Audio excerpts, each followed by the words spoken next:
What is up, everybody? What is up? Welcome to the Typical Browns Fan Podcast. TBF Pod, baby. Typical Browns Fan Podcast. Thank you for tuning in tonight, Monday night, 7 o'clock.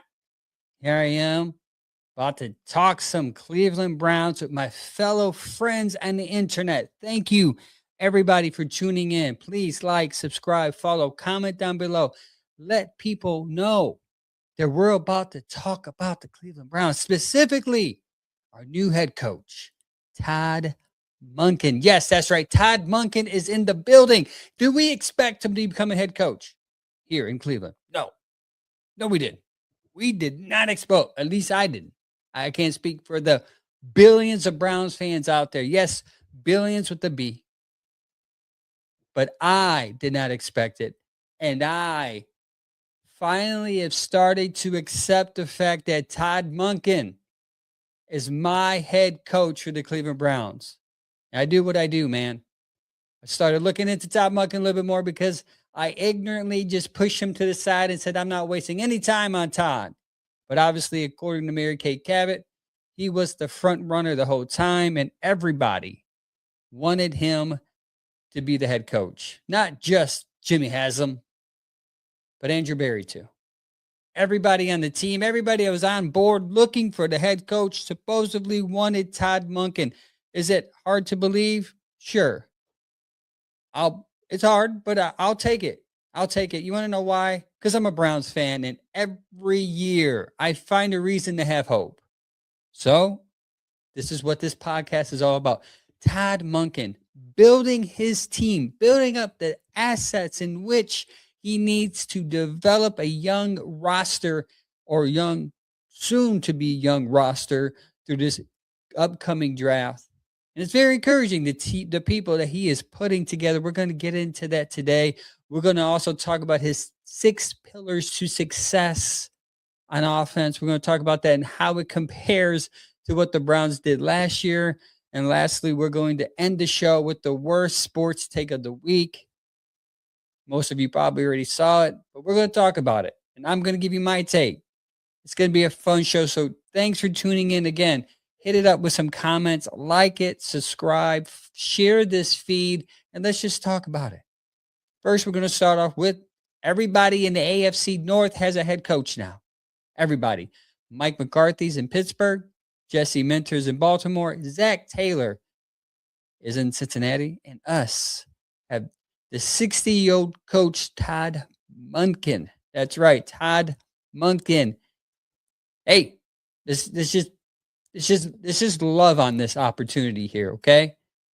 Man is excited. If you watch the videos of him coming in, landing on the plane, you can just tell this man was in awe. He was excited. He was taking it all in. And there was a moment in which the Browns PR put out a video of Shador coming in the building. And him and Todd Monken dapping it up, laughing it up, cracking it up. And Todd Monken said, hey, we wanted to take you in the 5th round. And they all laughed and giggled. He said, but you know what happened? Didn't happen. You went to Cleveland instead. But look at us now. We're both here standing in the same office. The guy that I wanted to draft, supposedly, that's what he said. Is that encouraging to hear, Browns fans? The fact that supposedly, well, he said it, so it's not supposedly. He wanted Shador. He wanted to draft Shador in the 5th round of the same draft. And here he is having the quarterback that he wanted right in the office with him. Now, that's not to say that he's going to be the starter. I'm not saying that or he might be the starter. Not to sit there and say that Shador Sanders was going to be the starter in Baltimore, but I think they wanted to draft him to develop the kid. I mean, Lamar Jackson is there. He's hurt. He's inconsistent. They wanted somebody to hopefully maybe just see what was going to happen. Maybe he can be well enough to be the backup quarterback and maybe the heir pair to Lamar Jackson. We don't know because he's here. He's here now. And if we're going to get into the 6 pillars in which Todd Monken likes as an offense, and then you would see why he wanted to draft Shador because it's his prototypical type of quarterback. He likes them mobile or athletic. And so I know he's not known for his athletic ability, but he almost led the couple of games this past year at rushing. So there's some athletic ability in Shador. We already know he has an arm. So Todd Monken saw all this things going on with Shador, and he's like, I think I want to mold the kid. And I'm excited to see what can become of him. Am I, like putting money on it? No, I've never put in that nothing, no money on the Browns ever. That's just silly. I've been a Browns fan long enough to know that. But here he is, Todd Monken, confirming that he wanted Shador Sanders and he got the quarterback he wanted. Now, there's a lot of back and forth about who's going to start the season. I don't care, quite frankly, if Deshaun Watson starts the season. That makes sense because he's got the money. If Shador starts the season, that makes more sense too because he's probably the future, quote unquote. And I could see a side in which they say, we're going to bring Shador up slowly, so we're going to start Watson. We're going to hit the reset button. We're going to get you reps at camp. We're going to have you work on things that you need to work on. And we're going to develop you the way you should be developed. I can see them honestly doing it. And again, I can also see them throwing them out there at the end of the first game and see what may happen with Shador Sanders. So Todd Monken, after that, Todd Monken started going to work. He started putting a team together. An offensive team, by the way. I don't know if you guys have noticed this yet, but the offensive team is pretty much becoming, coming into light of what type of offense he's going to run, the people he's selecting.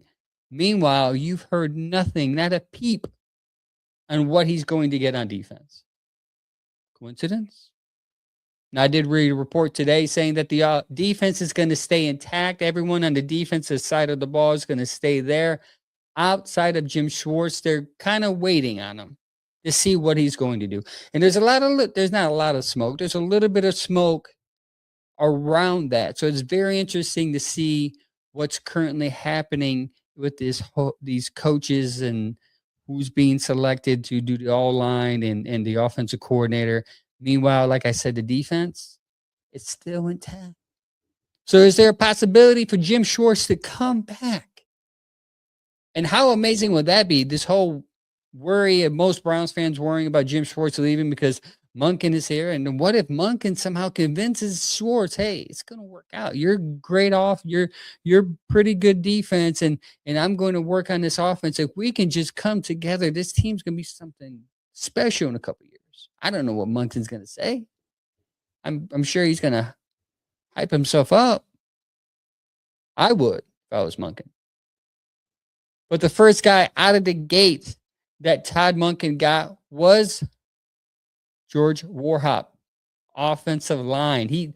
The first guy he said that he's going to hire as his offensive lineman. How important is that?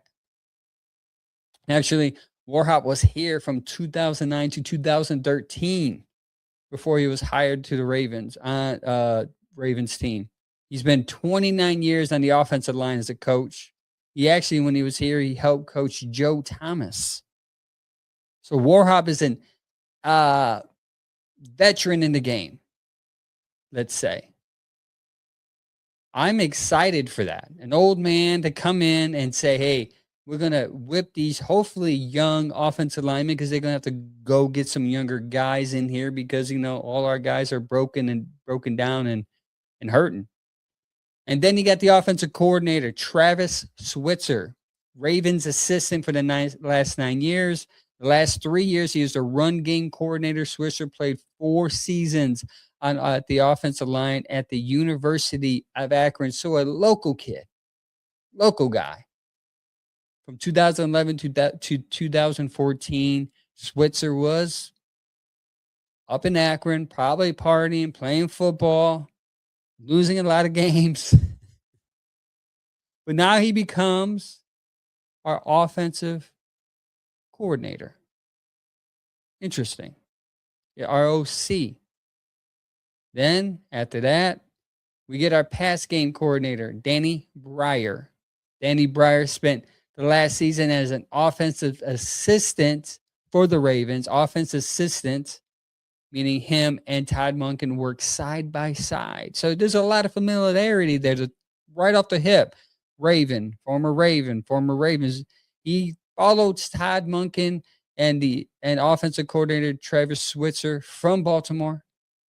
Breyer was in the Ravens for 3 years beginning in 2023 and as an offensive quality control coach. Got him. He said, "Hey, we're going to get this offense together and we're going to get some people and we're going to add some familiarity to top 3. We're going to get some people that I know, some people that I trust, and we're going to execute this offense the way I feel it should happen." Next up, tight ends coach Jeff Blasco. He's returning to Cleveland. See, this hire tells me that Monken is serious about structure and accountability. His background is rooted in teaching, organizing, and being in situational football. And we know situational football has been bad here in Cleveland. Bad. One thing I would often say about Kevin, and I'm somewhat of a Kevin fan, that his situational play calling was a little off. Needed help. He's there to run the operations cleanly, day to day. Next up is the offensive assistant, Ian Colsty. Ian Colsty is a hire. Ian Colsty hire is another sign that Todd Monken is building his staff with intention. He is known for his detail-oriented, behind-the-scenes operator, someone who helps connect the dots during the week-to-week game day plan, so it doesn't feel chaotic. This is a huge for the Browns team who struggle with situational football and in-game flow. The last 2 hires are going to help with situational football. And we needed help with that. We absolutely needed help. We stunk at situational football the last 4. You can even go back to 4 years. I would say 2.5 years, but if I wouldn't argue with you if we said the whole time Kevin was here, the situational play calling was in. And lastly, associate head coach. And this is a big one, folks. Daniel Stern. Daniel Stern was the game manager of the Baltimore Ravens last year. He was the situational guy. He would manage the time clock for Harbaugh in Baltimore. Now he leaves Baltimore and comes as the assistant head coach. What this says about Monken is Stearns isn't a splashy name. He's a structured guy. He's been around multiple systems, understanding how to connect offense, defense, and situational football, and that what matters to this team for many years, like I said, is situational play calling. So on Sunday, these 3 and Saturday night into Sunday, these 3 men were hired, and they're all focused on situational play calling and situational moments in games in which, again, and I'll repeat over and over again, we absolutely stunk at. We just stunk. It was horrible. So hopefully with this team coming in together and the Baltimore Ravens vibe comes into Berea and our situational play calling will be like, and hopefully it improves. Hopefully it improves our offense. That's the hope. Lastly, a quarterback coach today, Mike Bajrika, former Tampa Bay's coach when Monken was there. Todd Monken's been around. A real quarterback developer is what he is with Todd Monken when he was in Tampa Bay. He worked with different types of quarterbacks, different systems, and different levels of talent. That matters for the Browns because the team has not had continuity at the quarterback situation in forever. So that's who he's built up. That's who he has built up on the offensive side of the ball so far. He was just working hard. As soon as he hit Berea, he met your door. He's like, all right, let's put this team together. It's important that he has a team that all have the same vision, right? Everyone has to have the same goal. Obviously, the goal is to win the Super Bowl, but obviously the Browns are so far from that. So Munkins has to come in here and he has to bring out this vision to the whole team. And he's been speaking of this vision for quite a while. It's Munkin's 6 pillars for success for offenses focusing on efficiency and explosiveness. 2 things that we struggled with for a very long time. We had moments where we were explosive and efficient, but to be a consistent offense where it's efficient and consistent, we have not. And the 6 pillars are this: don't turn the ball over, be explosive, score touchdowns in the red zone, be good on third down, don't have lost yardage plays, have an athletic quarterback who can make off schedule plays. It's important. That's the last one is the most important one. Have a quarterback who can make off schedule plays that is athletic. And that's something Kevin struggled with. I'm starting with 6 for some reason. That's something that I think appealed to Haslam and Barry, saying, hey, I can develop a quarterback who can not only play within structure, but once things start to break down, he needs to know where to go.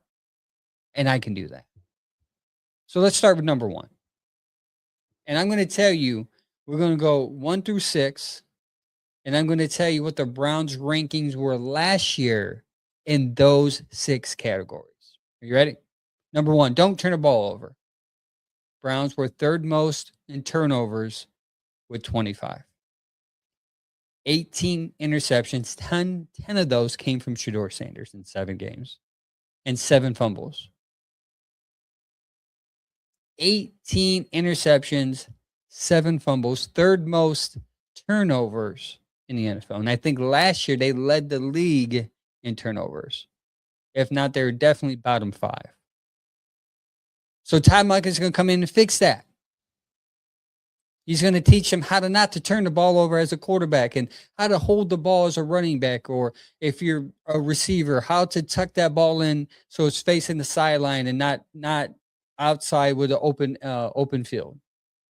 He's going to teach them all that to limit the turnovers, because turnovers overall impacts explosive plays, because if you're turning the ball over, you're not doing explosive plays because you don't have the ball, and it impacts the red zone scoring touchdown percentage because you're not in the red zone because you're turning the ball over, and you can't be third on good down. Why? You can't be good on third down. Why? Because you're turning the ball over, and needs to stop. Number 2, explosive plays. The Cleveland Browns had 22 explosive plays last year. 22. That is ranked 31st, second to last in the NFL last year. Explosive plays. We need them. We need him. He's going to teach them how to run a route. He's going to teach the quarterback what to read in order to get it. He's going to teach the offensive line to block. So hopefully a running back gets some explosive plays. But Todd Monken, number 2, most important thing to run a successful offense is be explosive plays. And he's going to incorporate that somehow in his offensive scheme. Number 3, scoring touchdowns in the red zone. Browns were ranked 22. Not bad. Not last. Almost up there in mid area. But 53% of the time they scored touchdowns, not field goals. Field goals, that percentage probably goes up a little bit more. But you're scoring touchdowns in the red zone. They were 53% last year. It needs to be higher. And with Todd Monken, if you look wherever he has gone, he has scored points. He has scored major points. Matter of fact, I want to tell you a little fact about Todd Monken. He was hired in 2023 by the Baltimore Ravens. You know who else was hired in 2023 here? Jim Schwartz. Jim Schwartz was hired in 2023. Todd Monken, 2023. And do you know that in the 6 meetings, head-to-head meetings between Jim Schwartz and Todd Monken, defense versus offense, the Baltimore Ravens averages 30 points per game against his defense under Todd Monken's offensive play calling. Why? Because they scored touchdown in the red zone. And the Browns, if you look back at the one thing that they struggle with consistently under Jim Schwartz, is they struggle with holding offenses not to score touchdowns in the red zone. Meaning, once they get in the red zone, most likely I thought it was as high as 60% last year that the defense allowed a touchdown once the offense got in the red zone. So Monken's going to teach our offense how to be better and more efficient in the red zone. Number 4, be good on third down. And we know as Browns fans, our offense was not good on third down. They weren't good at all in general on offense the last 2 years. But last year, this past year, they were ranked number 30th on third down conversion. 30th. They converted only 31% of their third down plays. That's bad. In order to be in the red zone and in order to continue to run explosive plays, you have to be able to move the chains on third down. So situational play calling too comes into play, right? So you don't want to be 1st and 15 or 2nd and 9. So he's got to put them in situations where that first down on third down is more manageable. And Browns fans, we've seen many 3rd and 8s, 3rd and 10s, 3rd and 15s, which makes it difficult to get a first down, especially if your explosive play rate is at ranked 31st or only 22. That's bad. It all works together here, and it makes sense. Number 5, what would help you get third downs is don't lose yardage. Number 5, don't lose yardage plays. Todd Monken is going to be preaching that. Like, listen, we can't lose yardage. How can you lose yardage? Quarterback sacks. And we've seen a lot of them.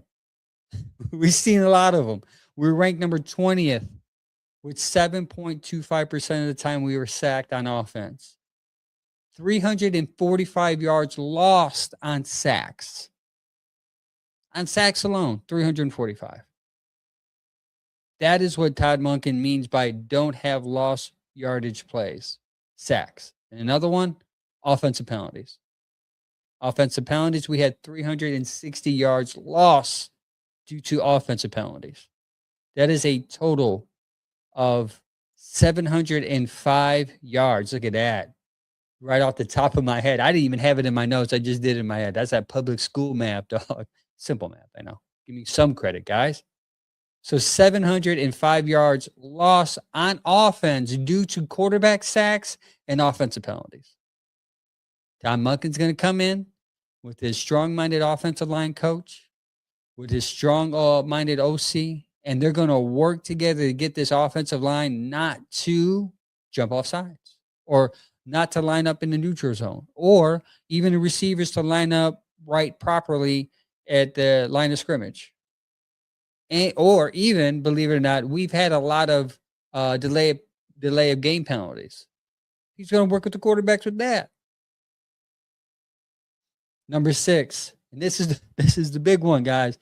Have an athletic quarterback who can make off-schedule plays. We talked about that. We've had a poor performance when it comes to quarterback since Baker. Baker was the last consistent that we can say that he was good. He had some explosive plays. He was 500. He was just good. Not great, but good. But we need to find. So when we start to think about what type of quarterback the Browns want, you have to look at it from this perspective of an athletic quarterback who can make off-schedule plays. He's got to be able to move in the pocket. Todd Monken does not like a pocket passer. He wants the guy to move. Watson, before the injuries, would be perfect for Monken. That's something to think of. You can't ignore the fact that if Watson can come back and look somewhat sensible as a quarterback, he might be an option for Monken. We can't poo-poo that. So when we think of even future quarterbacks, if Monken is here in the draft, even if they pick up a quarterback who's athletic and can make off schedule throws, that's something to keep your side eye on just a little bit. So what makes Monken's offense so different from Kevin's? Monken's offense is versatile in both run and pass, but what really sets it off is this: that he doesn't force the scheme, but he molds his personnel. He looks for favorable matchups. He explores defensive flaws and consistently puts his top talent in spots to succeed. That flexibility allows his offense to adjust week to week without losing its core identity, and it helps them play faster because the game plan matches what the players do best. And that's what separates him from Kevin. So when you come in and you met when they, sorry, not we, when they came in and met with Monken, and Monken came up with this plan saying, I can match whatever game plan to play whatever defense we're facing. That is a leg up on the competition. Kevin had a structure that people had to play within, a timing routes. You got to play, you got to be able to hit that route or get that 4 yards. If not, if we're on 3rd and 15, it's going to be a lot harder for Kevin to kind of get that first down because he doesn't do well with explosive plays. Todd Monken, who wants to do explosive plays with it with a quarterback that can play off schedule or off script, and he comes in and he portrays this image or this vision of what he wants to do, and it's exploiting defensive flaws. Coaches need to know what the defense runs and where their weaknesses are. And regardless of the talent, regardless of who the receiver is, Todd Monken is going to scheme up for them and play. So I would look a lot for Fannin to have a really good year next year, because I think Fannin's one of our top talented pass catchers. I would also look at Samson. Samson out of the backfield, something that I don't think Kevin worked well with, or even put him in the game plan for some reason, even though you drafted a kid. I would look for Samson's versatility. So why did the Browns go with him over Jim Schwartz? I think I told you a little bit ago. I personally think the Browns look at the situation and say, listen, Todd Monken scored 30 points on this defense. And he has his plan together. And he presented them what his team would look like. That was appealing. He said, hey, I'm going to bring this analytical guy from Yale to be my assistant head coach, my associate head coach. I'm going to bring this guy, my team. And everything I think Jimmy liked in Baltimore was the analytical side and how well they ran it. And he wanted just to copy and paste. I also wanted to point out, too, that not too many of those Raven people followed John Harbaugh, to the Giants. Todd Monken poached a lot of those guys offensively. So Todd Monken's energy and how to run an offense won the front office over. The big worry of Jim Schwartz, from what I was reading, is that who he would get on offense and would they be good. See, the Browns played Todd Monken 6 times in 3 years, and they saw how well that offense performed against his defense. And they say to themselves, well, if our defense is top 5 and he performed well consistently, not just against our defense, but other defenses in the league, maybe we can get that here. And that's something I didn't even think about until they hired him. I didn't even put 2 and 2 together of how well he performed against what we as Browns fans love our defense so much. We think they're the top defense, but technically they're top 5. So when they saw the fact that Todd Monken can put an offense together and he has a plan in which that he doesn't have any limits, or that he can adjust to whatever defense he's playing, that was appealing to them. On top of that, You probably had Shieldhouse or Grant that probably could have done the same. They probably had the same plan. But the thing is, like Monken has history. He has proof. It's proof. I understand the dude's 60, he's gonna be 60 years old, but he has a resume that is amazing from an offensive perspective, really consistently good. From Tampa to Georgia to even in Southern Miss where he was, Southern Missouri, where he was. He's performed well offensively everywhere he's gone. And Barry in his press conference said, "Hey, we're gonna get somebody here who is offensively good to help our offense, which just downright stinks. Stinks right now." So when I seen all this in my mind, I was thinking, man, I can't believe I missed all this stuff from because I was so short-minded because I wanted a younger guy. I wanted somebody who is going to be, I don't know, grow within the system of this team. And instead, I think they went with the older talent because they wanted somebody who may, I mean, you could see the team that Monken is putting together now of young talent. Maybe within that web of people that he's searching for, um, he will find them. Find a future Brown.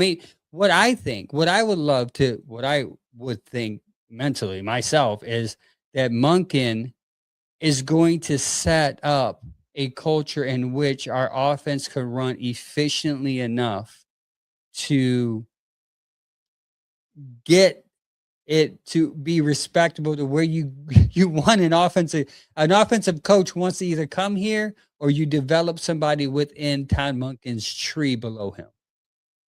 That's my take on it. That's why I've settled down with. I said, maybe he won't be here for 10, 15 years. Maybe he'll be here for his contract and the Browns will say, hey, it's been great. You set up a culture in which analytically we're great. We're top notch in the league. And you know what? We're going to move on to this guy below because he's your protege and you taught him well. That's just my thinking as a Browns fan and what I've kind of concluded, I guess. I don't know. But we'll move on to our last thing of the day. I'm excited for Monken. I've convinced I don't want to say I convinced myself. I've seen the videos that you've seen. I've seen the way he's talked, that way that he not only tells players what to do, but why. And that's important. Maybe Kevin was just telling players what to do outside of just why to do it, why it would be successful. He's telling players what to do, where to go, why he should do this because it's going to lead to this. A good communicator, in which Andrew Berry said that he wanted in this press conference. And believe it or not, I'm upset at you internet people because I didn't see any of those videos of Todd Monken talking to folk. I saw a lot of Grant, and that got me excited because Grant's sitting there talking football, and I'm like, man, this guy's smart. He sounds brilliant. He sounds like he can communicate to tons of players very well. And then Monken gets hired, and all of a sudden, you internet swoops come in and just start populating these videos of Todd Monken talking, and it makes me like, man, this guy knows football. This makes me more confident, which leads me to my next topic here called the worst sports take of the week. Check this out. Week. Someone logs onto the internet and chooses nonsense. Bad logic. Zero shame. Welcome to the worst sports take of the week. This is the worst. Worst sports take of the week is brought to you by Emmanuel Ocho. Check this out. He talked about Todd Monken and how Shedeur Sanders shouldn't listen to him. This horrible take. Check this out. Because any expectation for Shedeur Sanders under Todd Monken, I believe, will lead to disappointment. There is nothing about Todd Monken as a head coach that should get you excited. As an offensive coordinator, you could say Lamar Jackson had an MVP season under Todd Monken. As an offensive coordinator, Lamar Jackson had 41 touchdowns and 4 interceptions under Todd Monken. As an offensive coordinator, you can make arguments under Todd Monken. Stetson Bennett won 2 national championships at Georgia under Todd Monken. But as a head coach, no. Nothing about Todd Monken as a head man gets me excited. I need to see who the offensive coordinator is going to be. That's what I need to see. But what I don't yet see, T, is like, how is Todd Monken going to command that locker room, command that group of men? And also, if I'm Shador or anybody in that locker room, why am I listening to Todd Monken? What have you won on an NFL level as a head coach? You're not even a head coach on an NFL level. So I don't even have expectations for Shador under Todd Monken, because I believe any expectations I would have, he would not meet. Because why am I excited about it, T? Why? Yeah.